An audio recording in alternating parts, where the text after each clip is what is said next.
Bueno, ok. Nos quedamos con el ciclo de comercialización. Si ustedes recuerdan, les mencionaba que el ciclo de comercialización nos indica el número de días que la empresa tiene invertido recursos en el capital de trabajo. Y tenemos la fórmula para calcular el ciclo de operación, pues de comercialización, perdón, es el periodo promedio de rotación de inventarios, que lo tenemos aquí, perdón, aquí, 220. A este promedio le sumamos el periodo promedio de cobro, que serían 67 días, y le vamos a restar el periodo promedio de pago. Este es más simple y lo vamos a calcular con el resultado de los demás periodos, de las demás razones de actividad, ¿verdad? La rotación de los inventarios en número de días, el periodo promedio de cobro, tomamos en cuenta también el periodo promedio de pago, y esta es la razón, o algunos le conocen como razón, otros la reconocen como una herramienta. Lo importante es lo que nos indica, y ya les mencionaba que lo que nos muestra, pues lo que nos dice es el número de días que tarda la empresa en recuperar el efectivo invertido en el capital de trabajo. Esto es bien importante cuando se determinan montos de líneas de crédito o la necesidad de financiamiento de la empresa. Sé que en esta unidad, pues, no vamos a ver esa aplicación, pero en la tercera unidad vamos a estar viendo cómo se aplica este cálculo, este número de días que nos dan para determinar, pues, las necesidades de financiamiento real que tiene una empresa para su capital de trabajo. Luego tenemos los indicadores de endeudamiento. Estos indicadores nos permiten conocer el nivel de endeudamiento que tienen las empresas, qué tanto deben respecto al número o al valor de sus activos, qué tanto deben respecto a su patrimonio, y vamos a ver también la cobertura que tienen para poder, la cobertura que tiene los resultados de la empresa para poder pagar los intereses por préstamos. Y tenemos otro indicador, que es este último, que lo vamos a estar viendo. Ok, este índice de endeudamiento prácticamente lo desarrollamos cuando hicimos el análisis vertical. Perdón, no, en este sentido, bueno, tendríamos que deducirlo, porque aquí lo tenemos, que es este, 51. Entonces, lo vamos a desarrollar. Nos dice que el índice de endeudamiento es igual a total pasivos entre total, total activos. Entonces nos vamos al balance, identificamos el total de los pasivos para el 2017 son 40,000, los dividimos entre el total, perdón, aquí, esto está mal.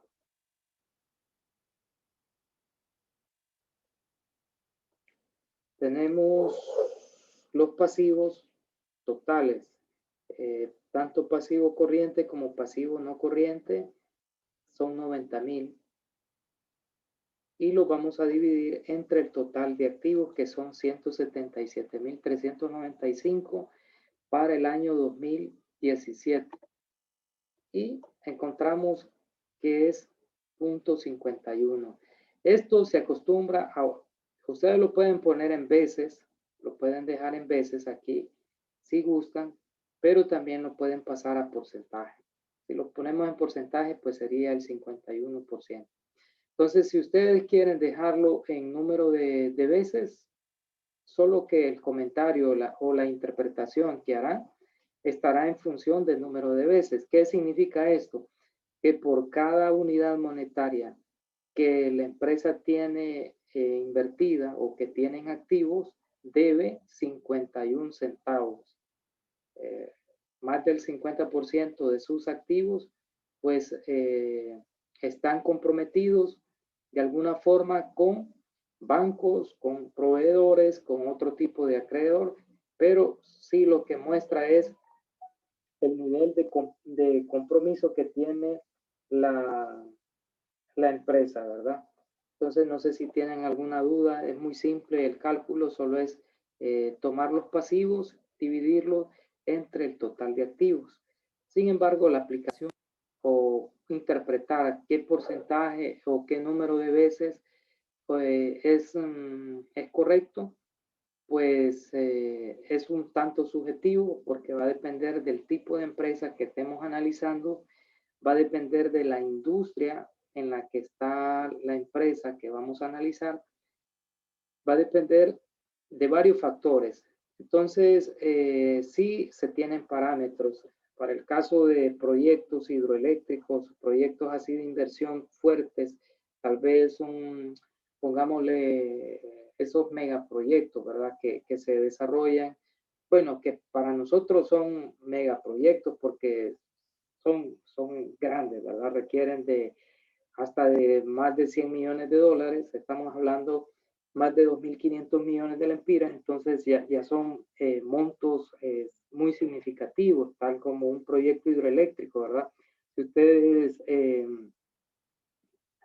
han tenido la oportunidad de escuchar pues de las inversiones que se realizan en estos proyectos, pónganle que por cada mega que tengan de capacidad de generación, tienen que invertir entre 3 a 5 millones, dependiendo de la tecnología que están utilizando. Entonces, son proyectos que si se habla de 50 megas, de 30 megas, pónganle por 5 millones, están hablando de valores considerables, pues entonces se tendrá que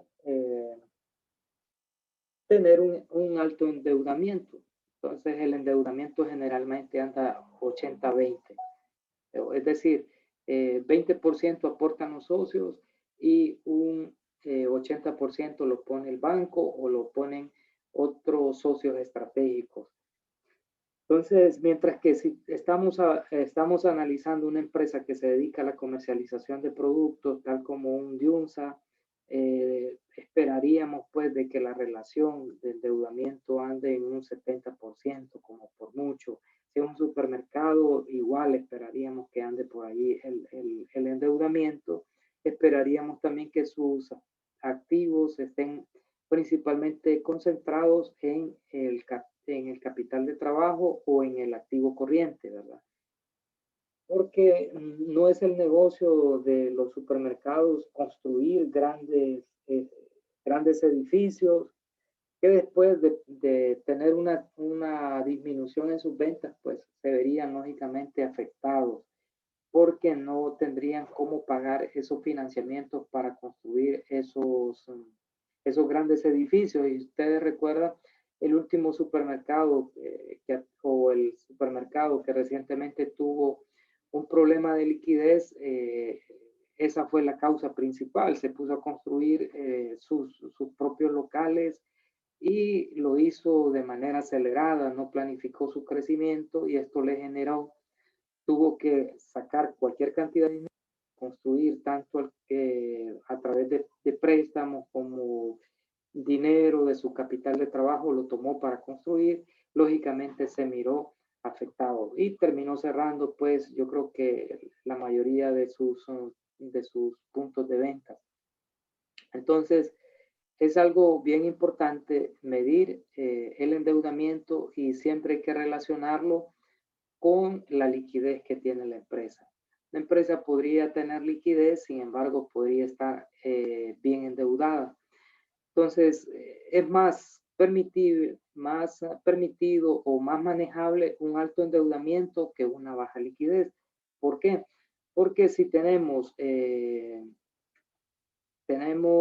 activos corrientes más que nuestros pasivos corrientes significa que nuestros compromisos, al menos en el corto plazo, los vamos a poder cumplir. De repente, en el largo plazo no vamos a poder subsistir, tenemos que desarrollar cierta estrategia, dependerá de los flujos esperados, pero sí es más manejable, se puede tomar decisiones con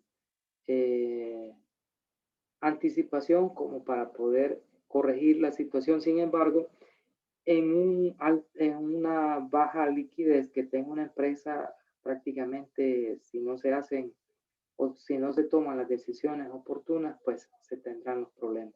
Y luego tenemos el leverage o apalancamiento que se le conoce. Este indicador nos muestra la relación que tiene los pasivos con el total de patrimonio. Ustedes pueden ver aquí la fórmula que tenemos total pasivo entre total patrimonio. Eso quiere decir cuántas unidades monetarias tiene comprometida la empresa de su patrimonio o por cada lempir invertido cuánto debe. Eso podría ser más claro. Entonces vamos a tomar los pasivos, que el total de pasivos es de 90 millones, o 90,000, perdón. Si lo tuviésemos en miles, pues serían 90 millones. Serían 90,000. Y esto lo vamos a dividir entre el patrimonio. Y el patrimonio, como les he mencionado, es sinónimo de capital contable. Algunos le llaman capital a todo este grupo de cuentas, pero en realidad es capital contable o patrimonio. Y esto nos genera un número de veces. ¿Qué nos dice este indicador? Nos está diciendo que la empresa, por cada unidad monetaria que tienen invertido los accionistas en la empresa, debe un lempira con 4 centavos. Esa es la relación. Esto entre menos sea, pues lógicamente será mejor. Entre más acercado, esta empresa realmente está muy bien. Estos dos indicadores están estrechamente relacionados y casi siempre pues, van a estar en sintonía. Si este es alto, al final este también será alto. Entonces, sí es importante administrar adecuadamente el endeudamiento. Por eso, para financiar proyectos, se tiene que considerar si conviene más emitir acciones preferentes, emitir o contratar préstamos bancarios o préstamos a través de bonos.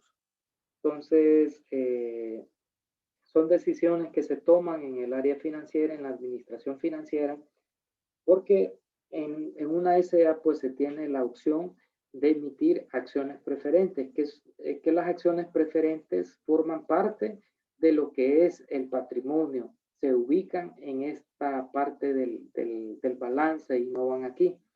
No, aunque sea un endeudamiento, pero forma parte del capital contable. Y entonces eso hace que la posición financiera de la empresa sea súper mejor que si se hubiese contratado un préstamo. Luego tenemos la razón de cargos de interés fijo.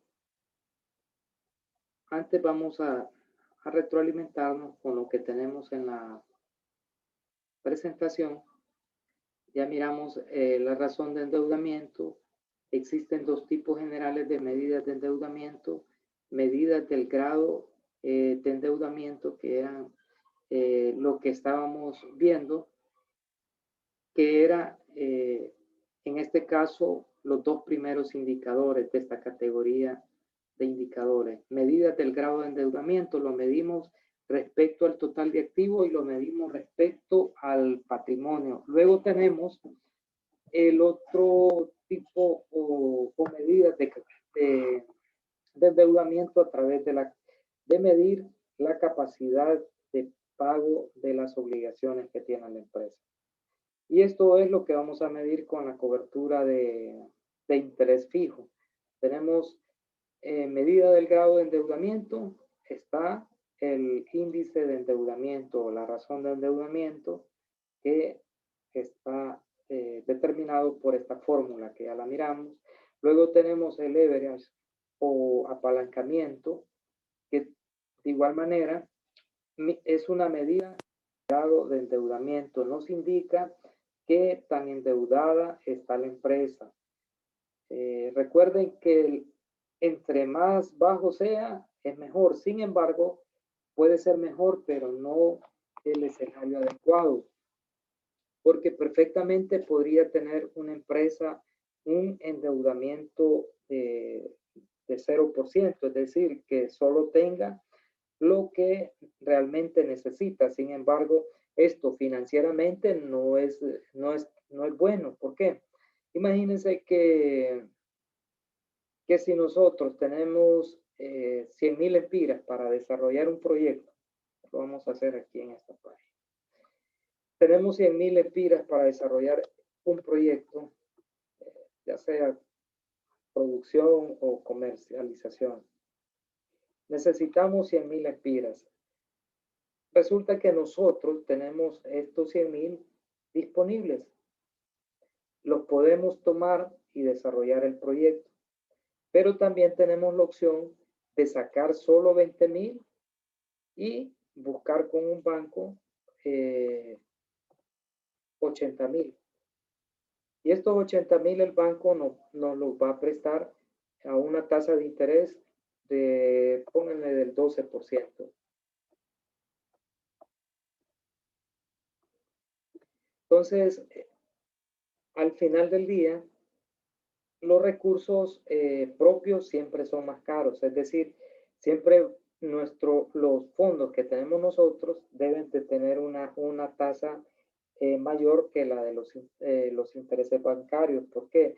Porque nosotros no nos vamos a arriesgar a invertir, a irnos a obligar con un banco para que nos preste dinero y al final ganar un 12%. Tenemos que buscar ganar un poco más. Entonces, pongámosle que el rendimiento esperado sea de un 15%. Esto por un lado. Y por otra parte también vamos a medir más adelante, o lo vamos a dejar hasta aquí, mejor, que hay unas razones de rendimiento y ahí creo que es más oportuno hacerlo para que podamos comprenderlo mejor. Luego tenemos siempre dentro de las razones de endeudamiento una razón que se llama razón de cargos de interés fijo. Esta última razón es un poco más compleja, entonces la vamos a obviar, por eso les quité la fórmula. Entonces vamos a tomar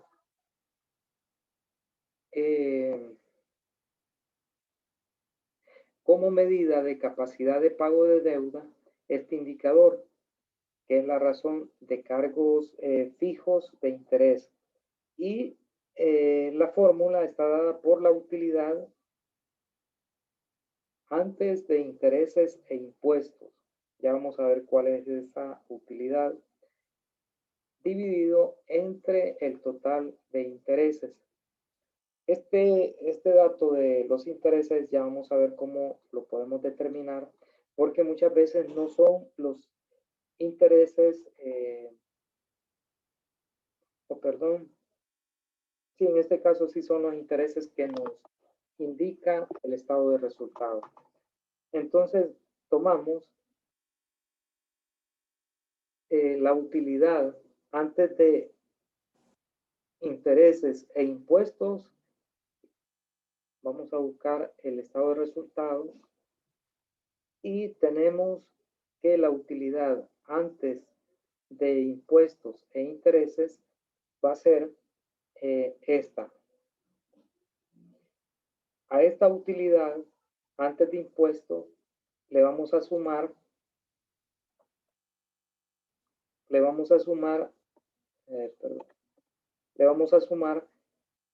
los intereses que se pagan. ¿Dónde tenemos los intereses aquí? Gastos por intereses. Entonces, lo sumamos. Y esta sería prácticamente la utilidad antes de impuestos e intereses. No sé si me di a entender ahí o si tienen alguna consulta. A la utilidad antes de impuestos le sumamos los intereses y esta va a ser nuestra utilidad antes de intereses e impuestos. Se abrevia de esta manera, antes de intereses e impuestos. Yo creo que hice el cálculo en el estado de resultado que utilizamos para, aquí está, en el estado de resultados que utilizamos para el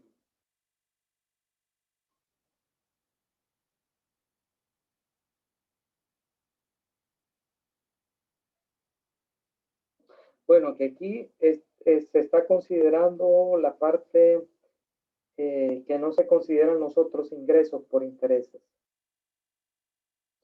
Podemos dejarlo así más simple para manejar un estándar, pero esto va a depender de la política que tenga la empresa. Pueden haber empresas que consideren los intereses como una fuente para poder cubrir otros intereses. Entonces,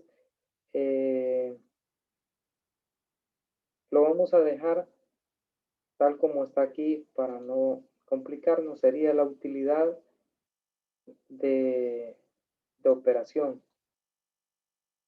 La misma utilidad de operación sería nuestra utilidad antes de impuestos e intereses.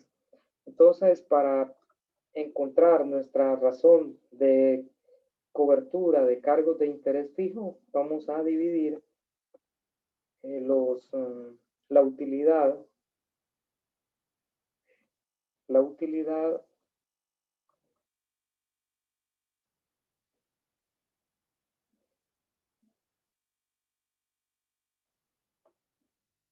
aquí lo vamos a hacer directamente para no generarnos confusión con estos datos. Siempre lo vamos a hacer del balance general o del estado de resultado que solo tenemos datos, ¿verdad? Entonces, lo vamos a tomar de aquí y se divide entre los intereses. Tenemos que los gastos por intereses, aquí están, gastos por intereses son 10.171. Entonces tenemos que la utilidad operativa o la utilidad antes de impuestos e intereses cubre 3 veces los intereses que tenemos que pagarle al banco. Entonces, esto nos indica que la empresa tiene capacidad de pago. Puede perfectamente hacer el pago de los intereses con los resultados que obtiene de las operaciones. ¿Qué pasaría si los intereses fueran mayor que la utilidad de operación? Pues lógicamente es una empresa que no tiene capacidad para pagar los intereses por préstamo. Esta razón le interesa mucho a los bancos y se aplica en los bancos porque el banco quiere saber si la empresa X que le está solicitando un préstamo tiene la capacidad, de acuerdo a su estado de resultado, para pagar los intereses del financiamiento que está solicitando o de los intereses que ya tiene. ¿Cómo está pagando sus intereses? En este caso serían los intereses que está pagando. Y vemos que la empresa realmente puede hacerlo. Tiene capacidad. Y luego tenemos esta otra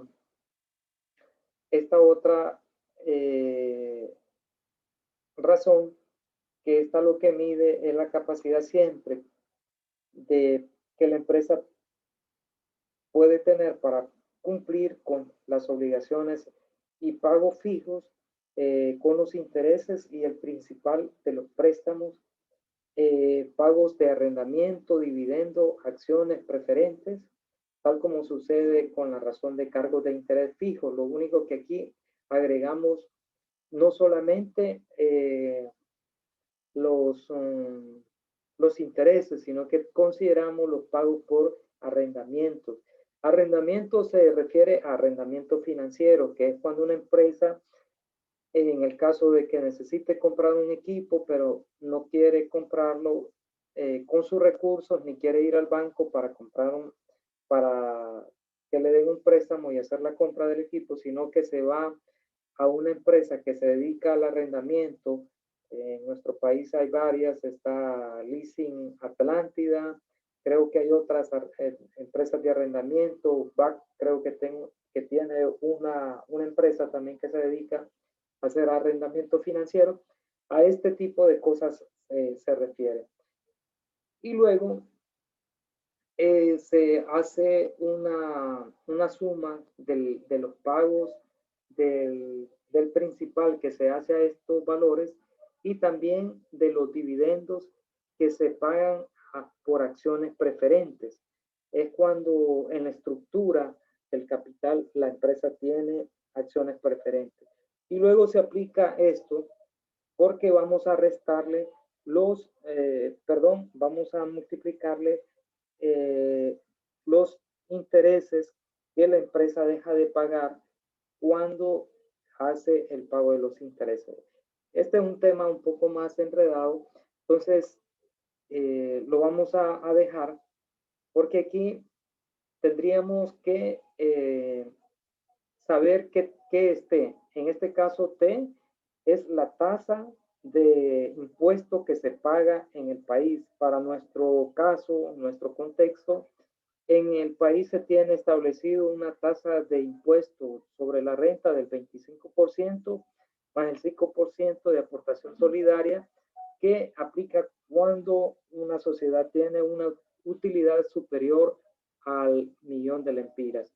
Entonces, esta no la vamos a ver, hay que conocer un poco de aspectos fiscales y no es pues el interés para su clase. Sí, al menos conocer esta razón de interés fijo.